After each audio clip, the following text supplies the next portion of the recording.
Hello everybody, welcome back to HardReset.Info channel. In today's video, I'll show you how you can easily change the theme on your Starlink app.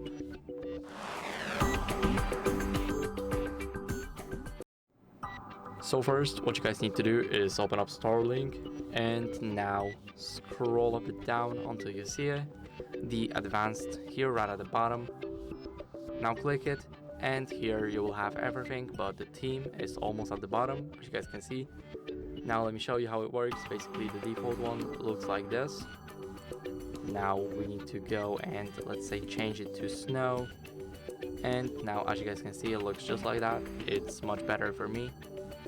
And here we will also have zero gravity, let's say. And now the last one is the Mars. So it looks just like this. So this is how you can easily do that. Thank you guys for watching. Make sure to leave a like, subscribe, and see you next time. Bye.